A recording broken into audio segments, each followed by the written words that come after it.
Et tout au long de ce conflit conduit par le LKP, collectif d'une cinquantaine d'associations et de syndicats, beaucoup se demandaient si derrière les attentes sociales ne se profilait pas une revendication d'indépendance. Si ce mot n'a jamais vraiment été prononcé par le LKP, une forte quête identitaire a toujours été sous-jacente, comme l'illustrait la fameuse chanson « La Guadeloupe, c'est pas taillou ». Emmanuel Lagarde. La Guadeloupe est à nous.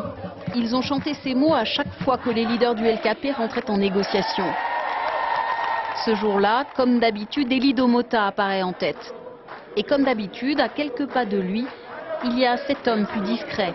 Raymond Gama est l'une des têtes pensantes du mouvement. Quand on lui demande d'expliquer ce qui vient de se passer en Guadeloupe, cet historien choisit de nous emmener dans les champs de Cannes, où petit, il voyait sa mère s'épuiser au travail. C'est un petit garçon assis sur un paquet de cannes, derrière sa mère, il y a dans l'impossibilité de boucler une journée. Ça, c'est une douleur. Une douleur transformée en engagement, bien au-delà du simple combat syndical. Ce que nous avons hérité de notre passé récent esclavagiste, eh bien, nous devons faire un grand bond en avant pour pouvoir le supprimer.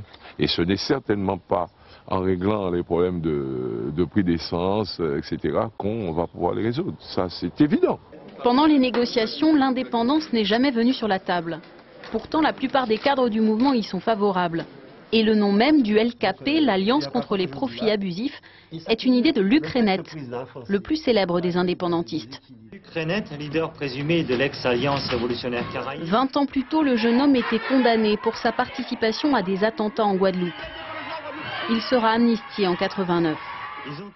Aujourd'hui, Luc Renet est sur le point de rassembler enfin tous les indépendantistes. Et il compte bien profiter des retombées de la grève.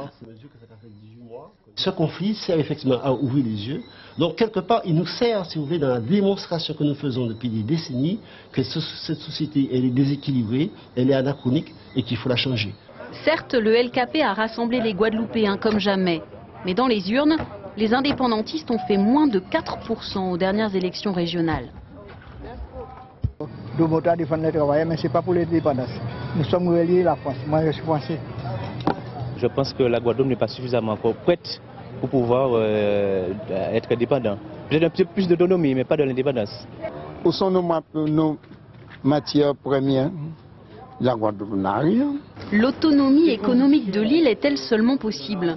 Voilà une question qui remettra face à face patrons et indépendantistes lors des futurs États généraux de l'outre-mer proposés par Nicolas Sarkozy. Lors de ces états généraux, nous pourrons confronter nos projets et voir quels sont nos handicaps, quelles sont nos possibilités pour pouvoir, pourquoi pas, réfléchir à une autonomie. Pourquoi pas? Mais encore faut-il qu'on puisse nous convaincre que ça va marcher. Nous ne sommes pas convaincus que ça marchera. Quand ils défilaient derrière les bannières du LKP, les Guadeloupéens ne pensaient pas à l'indépendance. Mais leurs cortèges ont ouvert une nouvelle page. Pour la première fois, l'État a reconnu à demi-mot son échec à développer l'outre-mer.